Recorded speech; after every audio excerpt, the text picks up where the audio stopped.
വേണ്ട, നടിമാരുടെ പേര് നമുക്ക് വേണ്ട, തെമ്മാടികളുടെ പേര് നമുക്ക് വേണ്ട, സ്വാലിഹീങ്ങളുടെ പേരാണ് നമുക്ക് വേണ്ടത്. മഹാന്മാരായ സ്വാലിഹീങ്ങളുടെ പേര് നമ്മൾ കുട്ടിക്ക് വിളിക്കുമ്പോൾ ആ മഹാന്മാരുടെ തീരുമാനവും ആ മഹാന്മാരുടെ കാവലും ആ പ്രിയപ്പെട്ട കുട്ടിക്ക് ഖിയാമത്ത് നാൾ വരെ ലഭിച്ചുകൊണ്ടേയിരിക്കുമെന്ന് പഠിപ്പിച്ചത് ലോകത്തിന്റെ നേതാവാണ്. മാത്രം പോരാ, ഏഴാമത്തെ ദിവസം കുട്ടിക്ക് പേര് നല്ല പേര് വിളിച്ച് ഹഖീഖത്ത് നിങ്ങൾ സദഖ ചെയ്യണം. കുട്ടിയുടെ പേര് ഹഖീഖത്ത് അറുക്കണം. അത് വലിയ ഒരു കാവലാണ്. ഇന്നൽ ഹഖീഖത്ത് നിങ്ങൾ കുട്ടിയുടെ പേരിൽ അറുക്കുന്ന ഹഖീഖത്ത് അത് എല്ലാ നിലക്കുമുള്ള കാവലാണ്.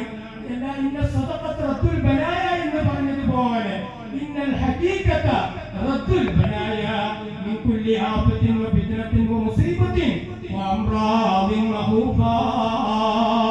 കുട്ടിയുടെ പേരിൽ നിങ്ങൾ അറുത്തു കൊടുക്കുന്ന ഹഖീഖത്ത് ധർമ്മം, ഹഖീഖത്ത് സദഖയുണ്ടല്ലോ, എല്ലാവിധ ആപത്തുകളെ തൊട്ട് കുട്ടിക്കത് കാവലാണ്.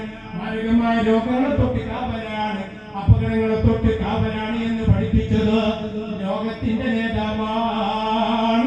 പേരിന് വേണ്ടി, പ്രശസ്തിക്ക് വേണ്ടി ഒരുപാട് മാമൂലുകളുടെ പിന്നാലെ പോകുന്ന ഏർപ്പാട് ഒരിക്കലും നമുക്ക് ഭൂഷണമല്ല.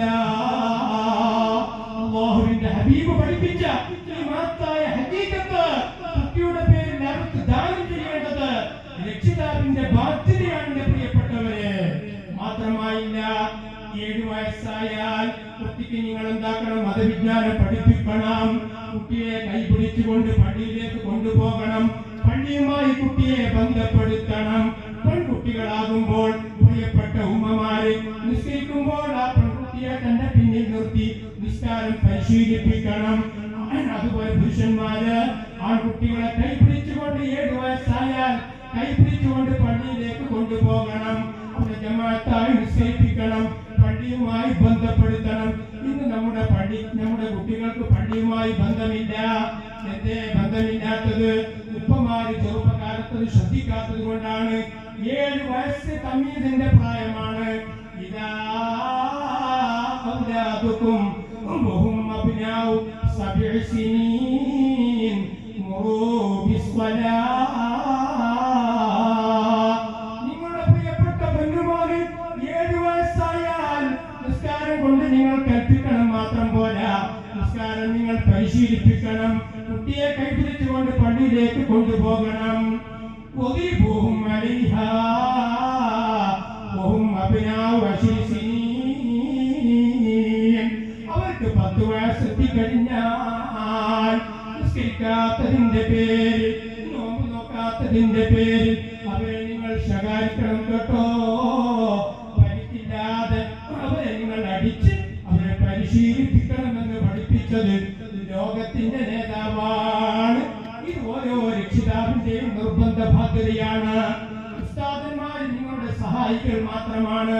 നിങ്ങൾ വിവരമില്ലാത്ത ആളുകളായതുകൊണ്ട് നിങ്ങളെ സഹായിക്കുക എന്നുള്ള ദൗത്യം മാത്രമാണ് ഉസ്താദിന്റേത്. നിർബന്ധ ബാധ്യത രക്ഷിതാക്കളുടേതാണ്. എന്റെ പ്രിയപ്പെട്ടവർ, എന്റെ പ്രിയപ്പെട്ട ഉമ്മമാരോട് സാന്ദർഭികമായി ഞാൻ ഓർമ്മപ്പെടുത്തുകയാണ്. നമ്മുടെ പ്രിയപ്പെട്ട ഉപ്പമാര് ജീവിതത്തിന്റെ 2 അറ്റം മുട്ടിക്കാൻ നാട്ടിൽ അവർ ഇല്ല. അവർ ഗൾഫിലാണ്. അവർക്ക് ഊണില്ല, ഉറക്കില്ല, വിശ്രമമില്ല. അവരതാ തന്റെ പ്രിയപ്പെട്ട ഭാര്യ മക്കളെ പോറ്റാൻ വേണ്ടി അഹോരാത്രം കഷ്ടപ്പെടുന്നവരാണ്. നാട്ടിലെ ഒരു സന്തോഷം അവർക്കില്ല. ഒരു കല്യാണത്തിൽ കൂടാനുള്ള ഭാഗ്യം അവർക്കില്ല. നാട്ടിലെ ഒരു സന്തോഷം കാണാൻ അവർക്ക് ഭാഗ്യമില്ല. ഊണില്ലാതെ, ഉറക്കില്ലാതെ, വിശ്രമമില്ലാതെ ചോര നീരാക്കി കഷ്ടപ്പെടുന്നവരാണ് നമ്മുടെ ഉപ്പമാര്. അതുകൊണ്ട് എന്റെ പ്രിയപ്പെട്ട സഹോദരിമാരെ, നിങ്ങളിലാണ് മക്കളെ നോക്കേണ്ട ബാധ്യത, മക്കൾക്ക് മര്യാദ പഠിപ്പിക്കേണ്ട ബാധ്യത. അദ്ദിബൂ ഔലാദക്കും വഅഹ്സിനൂ